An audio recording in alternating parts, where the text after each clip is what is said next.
What's going on, ladies and gentlemen? Welcome to the End of Mind Haize segment. And so yeah, um, I got a few things on my heart, and forgive me if this goes into a rant. I apologize. I'm trying to keep it from going into one. But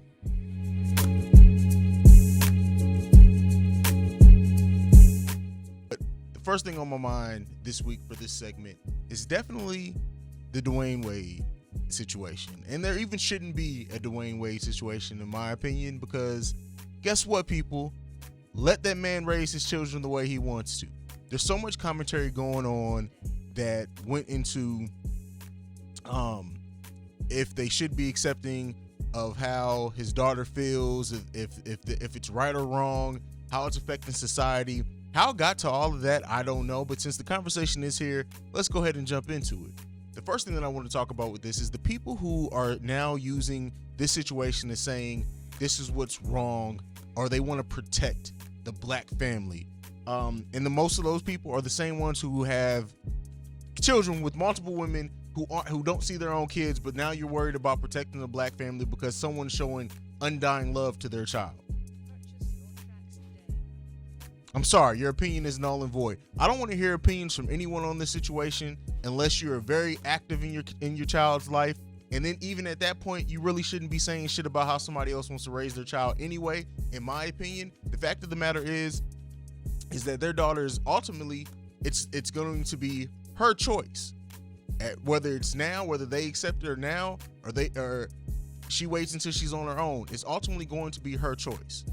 So the fact that that Dwayne Wade and Gabrielle Union are showing love through this transition to this child and making sure that she knows that she has parents that are going to back her no matter what, and that that love isn't conditional. And I ultimately think that a lot of people having feelings that they're having with this because they don't know what undying love is, because they never had that unconditional love from their parents. And so now to see parents still show that love through something that could be a controversial topic, it's foreign to them. So of course they don't know it. And what do we do when it's something that's unfamiliar to us? A lot of times people attack it, unfortunately. And that's what I feel like is happening here. I feel like the overreaction that you're getting from, like I say, people who don't have commentary on any type of issues that are going to affect our race or our black families or families in general at all. Now they want to come out and speak on this because they really don't understand it. And I do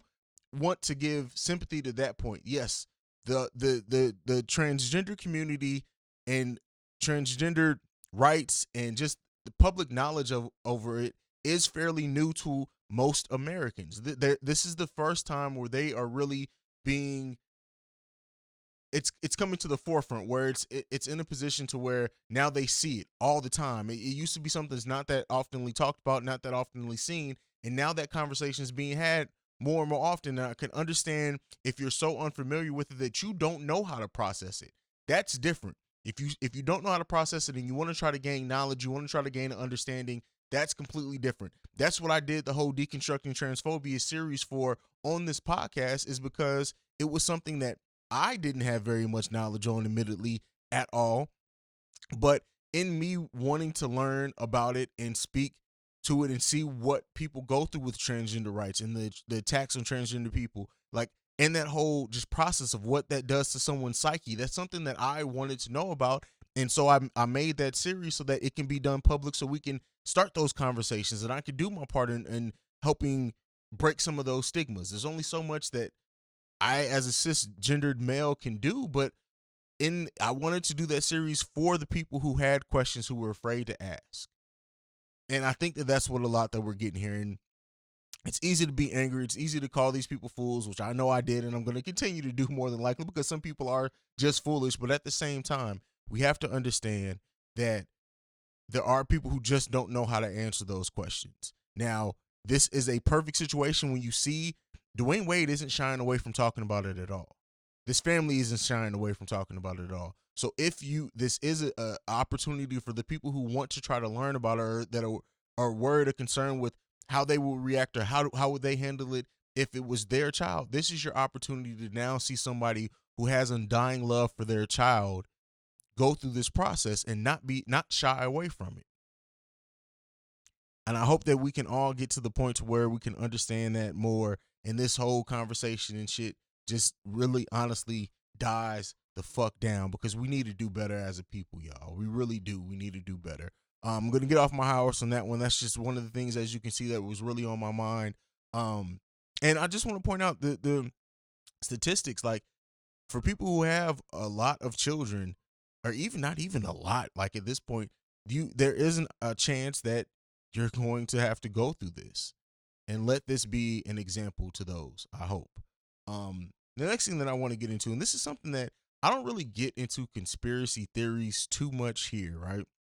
And so I woke up today and I got some news. I always do the Hey Google thing, and Google shoots out like top news items from the day, my commute to work, expected, like a whole bunch of stuff, weather, everything, just by saying good morning Google. But nonetheless, and it came out that the coronavirus may have spread to parts of South Korea, I believe. Fact check me on that. And so I like, now I've had this thought, and I honestly haven't, and I'm sure there are podcasts out about it. If my friend Billy Ray Valentine hasn't done it yet, I'm sure somebody will, or he may in the future, on, is the coronavirus man-made? And you know, in like talking about it and talking it through, it's like we get these things every few years, right? It's some type of virus or disease or something that happens, and it's every couple of years, and every time you get the rumors or the conspiracy theories that it's the testing of a biological weapon. And like I said, this isn't a conspiracy theory podcast, so I'm not going to do a huge deep dive into it, even though I honestly would like to. And we may see that maybe a YouTube exclusive, so look out for that. Maybe I'll do it there. But ultimately, like when you see these same trends, and shout out to Lady M, who pointed out that the coronavirus, she pointed out to me, is that the coronavirus, like HIV is a strain of the coronavirus. I believe SARS is a strain of the coronavirus. And so for this one to mutate and be so lethal and move so fast, it just makes you think that maybe it didn't start off as being intended as a weapon, but I really do think that someone in the lab was playing around with shit that they shouldn't have been playing around with, and this is what we got. Was it ultimately done as a biological weapon to target Asians? That is an article that I read, is that there are some conspiracy theories out there with that, the way that it spread and how aggressive it is to Asians, that it may be something that was geared towards them. I don't know that. I haven't done enough research to really speak on it. But do you guys think that the coronavirus may be man-made, or am I just too much in my own head about that? Maybe I am. I've been known to be a slight conspiracy theorist from time to time. So I think about stuff, admittedly, way too goddamn much sometimes. I won't even lie. I think about it way too much. Last topic for the In the Mind of Haize segment is just this. It's something that, we talked about on Love, Lust, and Badass. So it was dropped late. It should actually be dropping the same day that this is available. So go and check out my other podcast with the lovely Tanya D, Love, Lust, and Badass. So where we discussed a little bit about being with, we started off with a conversation of being with a partner who has a bad attitude, and we talked about happiness. And she actually pointed out something that I wanted to talk about here, is that whatever is inside, she used the analogy of an orange, right? Whatever's inside an orange, regardless of who squeezes it, whether it's a bad person, whether it's a good person, an indifferent person, an African, whoever squeezes that orange, there's only one thing that can come out of it. That's orange juice and seeds, and because you guys can get particular sometimes. And so it got to me to think, and this is something that I've been like really focusing on a lot, is happiness, right? I tweeted out a couple of days ago that fragile happiness, it makes me question how real your happiness is if your happiness is fragile.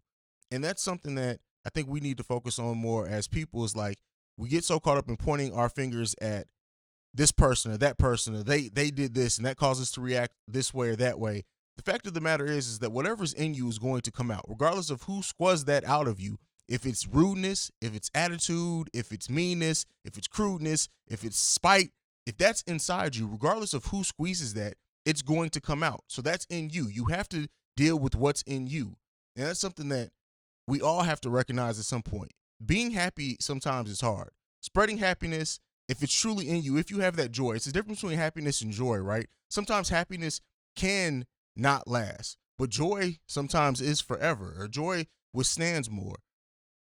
And as we get into these dark times, and as we're coming out of seasonal depression for a lot of us, hopefully, is that as we continue to do that, let that happiness come out. Spread that happiness to other people.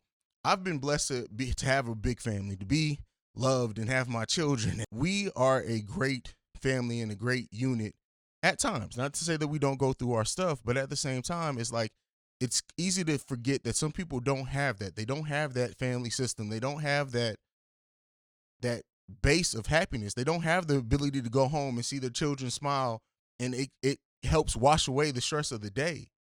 So because of that, we got to try to spread happiness. And I know I don't often get sappy, but I hear so many people, and as I hear podcasts, constantly talk about seasonal depression and everything like that. And the thing is that this is going all over the place, is that we really have to try to do better at being happy and stop putting our happiness or our discontent or us being upset on anyone else.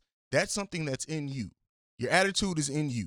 That sour ass mood you get into, that smart mouth you get into, the cockiness that I have is in us. We got to stop putting that on other people and expecting us to blame it on whatever action they did. If it wasn't in you from the get-go, it's not going to come out regardless of what they did. So try to be happy. Try to spread that. Keep your mind and your head on right. Surround yourself with happiness. It's something I talked about in the opening segment, was like Dan and Christopher Harrison and just the people who I look up to. And shout out to Cole Johnson too. I can't forget about Cole Johnson, who's at this point in my life is really helping me a lot.